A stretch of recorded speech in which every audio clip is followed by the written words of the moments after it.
I am the chronicler. I shall record your adventures in my book of legends. Tell me of your deeds. Alright, that's my Fallout London. Alright, I guess I've got to be close to the end of the game. Purified water.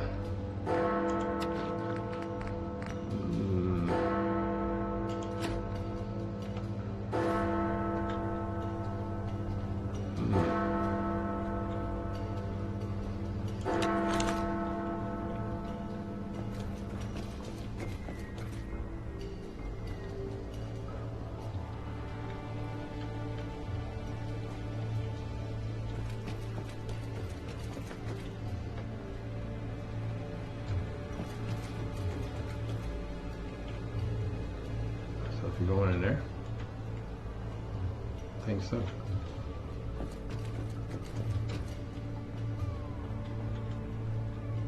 How the hell do I get in there?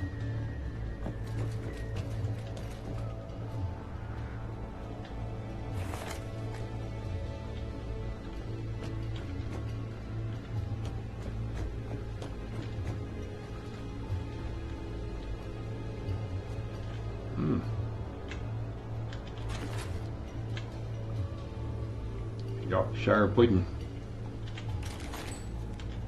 High glow heavy service pistol.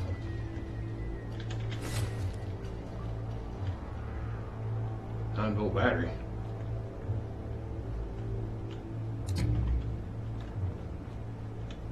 Oh. I'll take that stem back.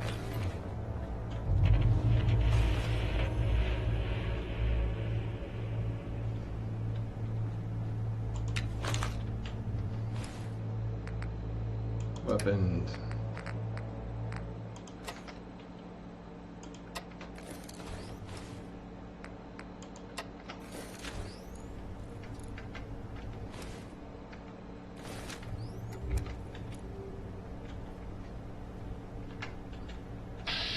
Jesus, Terry, come on, break your fingers on the damn buttons. I got one of these keyboards, and it's a lighted keyboard, and it's raised keys, man. And I'm starting to hate this shit. My fingers are too big for raised keys. I keep hitting the surrounding buttons. I'll be buying my new keyboard.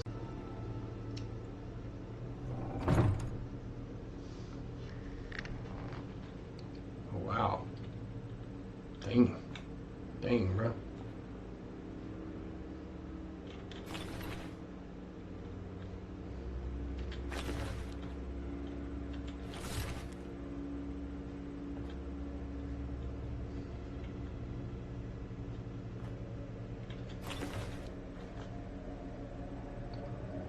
Was that the... Oh, wow. Oh.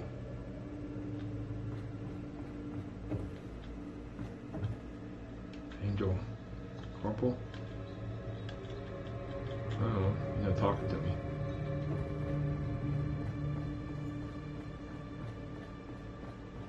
Wow, check this out. Oh, this is cool, bruh. This is cool. You guys did a fantastic job. Wow.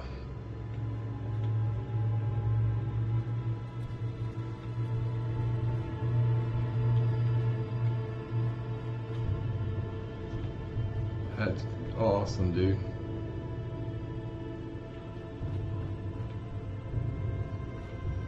That's awesome. Wow.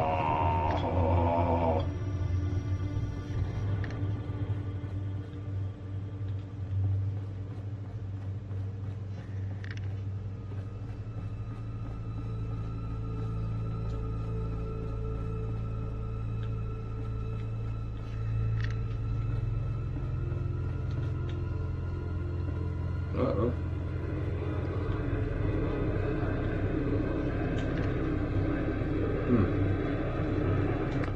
Save it.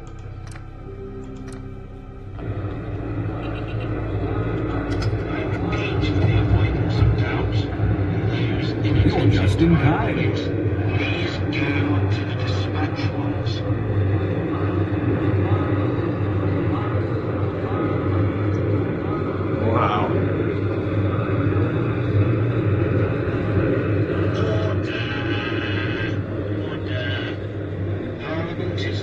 in session. Order!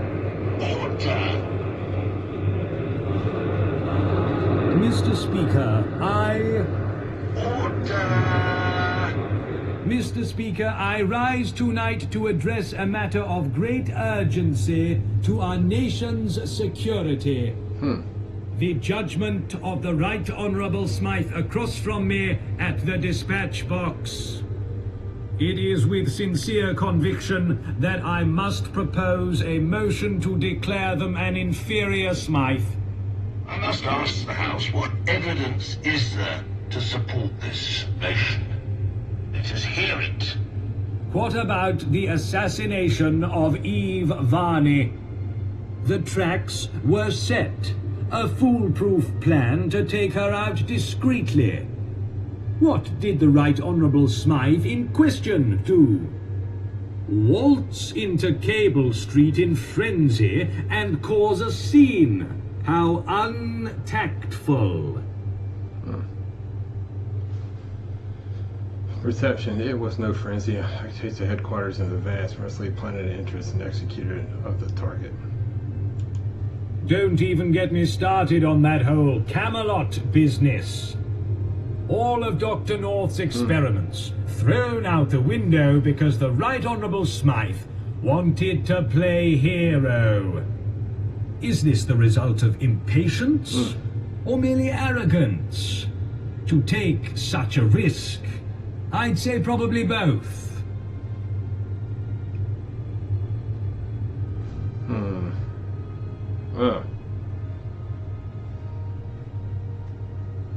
Yeah, well, if Dr. North was so smart, why didn't he need my help? Say nothing. I must say, the eloquent rebuttals to the charges put before them have made it all very clear. It is with sincere conviction that I must propose a motion to declare them a superior Smythe. I must ask the House, what evidence is there to support this motion? Let us hear it. Look around you. Angel control every square inch of this palace, and very soon London will share the same fate. Out of all of us, who, with exception to the Creator, of course, is responsible for this victory? Even I, leader of the opposition, must offer praise to the Right Honourable Smythe across from me at the dispatch box. Oh, please, you're too kind. Is this going anywhere? I did what had to be done. It's settled, then. All those opposed to the motion, please say nay.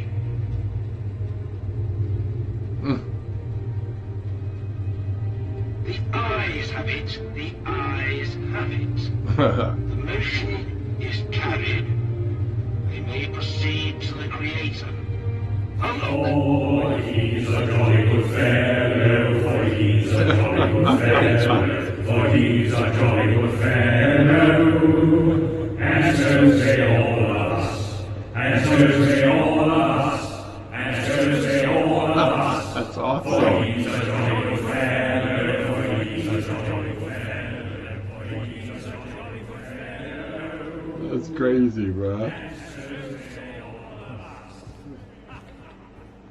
Well, they put some thought into this ending. Yeah, they definitely put some thought in this ending.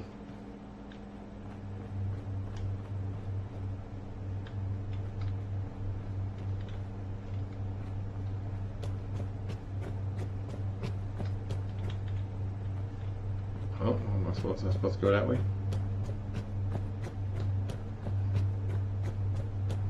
Interesting.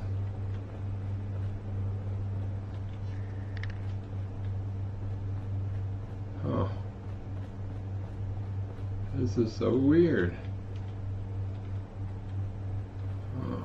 Please deposit your effects in the container provided. Unlock. Forward to Elizabeth Tower. Oh. Strange. Mr. Smythe.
Promised. This meeting was a long time coming, wasn't it? I can only apologize for the delays. But really, can you think of a more fitting time for our schedules to align? It's perfect. Here we are, at the end of it all. Why do we look the same? What happens now? We're clones, that's why. We are the same. Any difference between us is derived from our experiences and scientific error. Am I a clone? Yes. You would be my replacement had you completed conditioning before that unfortunate incident in the laboratory. It seems so long ago now, so petty. I should have known at the time that we'd both end up here eventually. Are you a clone? Well, your cartridge is a clone. A clone of a clone of a clone, etc. I am long since removed from the original Smythe, yet feel exactly what he felt, and remember exactly what he lived through. If you had finished conditioning, you would be exactly the same in body and mind as the man who walked these lands before Doomsday struck. The only man who saw it coming, whose warnings, had they been heeded, would have quite literally saved the world. What happens for you? I never met the Smythe before me. They died rather gruesomely. Within the hour, the perpetrators faced the same fate. My first act was to make sure of it. Damn. Am I still your replacement? No. A new replacement has already finished conditioning. I still have a good few years left in me, so they shall be placed in stasis. You are free to live in this world we have created together as you please.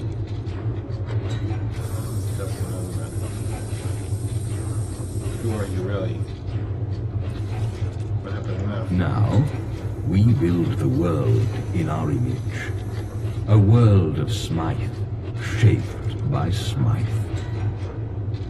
But the future would be like Onion. Smith, what do you believe in?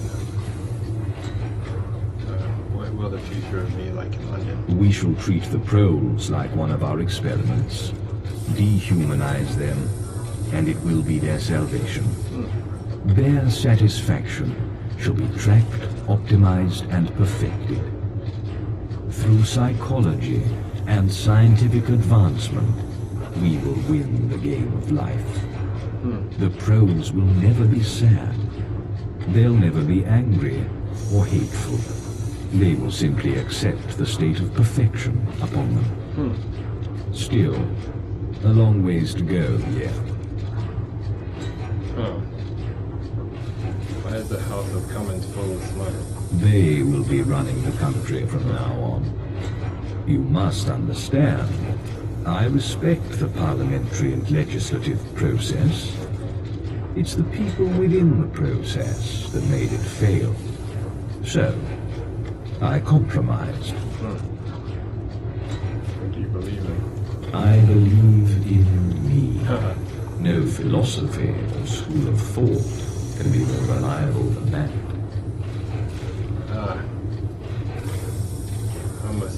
you've done a good job. It's gratifying to hear that from you. I can't recall the last time I was able to experience the feeling of validation from an equal.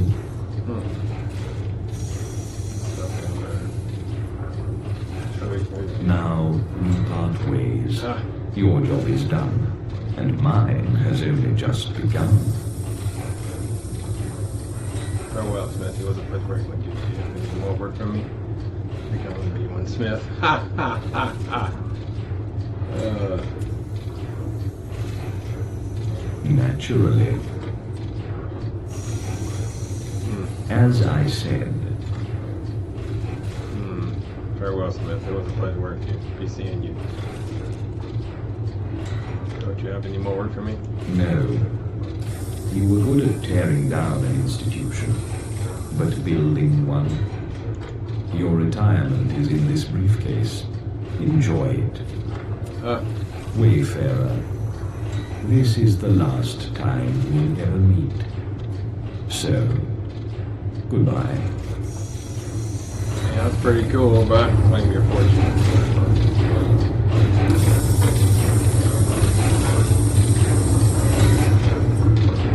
That was so cool, man. That was so cool. Far surpassing the expectations of their creator, the Wayfarer had ultimately swayed the course of history. Smythe's clones, with the aid of the Tommies, successfully drove the aggressors out of Westminster. The retreating forces, of which there were few, were silently disposed of. A feeling of calm swept the city, all uncertainty fading into the background. Very few Londoners truly knew what was in store for the future, and very few ever would. The Wayfarer went on to accept a new, lucrative deal with their creator. Everything they could ever want in return for their silence and their submission. Smythe would occasionally call them out of retirement to protect their interests in the region. But save for these infrequent disturbances, they were set for life. The Tommies, under the direction of Smythe, became an asset of the Angel Troopers, a friendly face to soften the blow of total subjugation. The Pistols of Camden would remain individualistic to the end, fending off attempts to seize power in the borough for as long as they could. The future was bleak, yet for most, conceding wasn't an option. Following the Battle of Westminster, the Wayfarer was expelled from the Pistols. The Camden Council voted unanimously in favor of this motion. The idea that one of their own could be involved in a regime so antithetical to their beliefs was a hit to the borough's morale. For the time being, Miller's men were left alone. They were deemed too much of a hassle to deal with, and Islington was blockaded. While they would occasionally sneak out and attack neighbouring boroughs, their rage, for the most part, turned inwards. With no outlet for their fury, this spawned a culture of infighting. Gangs of Miller's men would beat each other to the death over trivial matters. Fortunes were lost and won at a swing of a fist. Only one thing united them: their devotion to their leader, Miller. Traders came and went, but the Croydonians rarely crossed the bridge that had been built for them. They regarded the rest of the world with disinterest, and they were better off for it. Smythe supplemented the Tommy garrison in Brickton with Angel Troopers. The newcomers were cold and efficient in the transformation of the settlement. The Bricktonian dream extinguished, they were quickly brought into the fold of Smythe's plans. History repeated itself. The Good Samaritans were once again crushed under the might of the Tommies. No longer could the residents of Eastminster look to them for hope. Instead, they watched their telescreens. The gentry celebrated their perceived victory over the invading forces, believing they had established definitive control over the city. In reality, the process in which their liberties would be stripped away had only begun.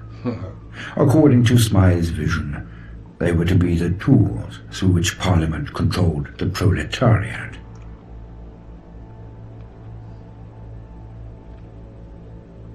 The vagabonds surged in strength under their popular leader, gaining wide control over East London. For those that were part of Sebastian Gaunt's growing cult following, it was a golden time. For those who were formerly with the Syndicate, or suspected of being so, dark and bloody days were to come. The townsfolk decided they'd had enough of the disappearances. A movement formed to leave London for good. Those who stayed behind did so forever, looking behind their backs. Archie, like many young men, struggled to find his place in Old Blighty. Never truly at home, he wandered the waste searching for a place to hang his head. He saw the world, or what was left of it, but always traded a comfortable bed for a new horizon every chance he got.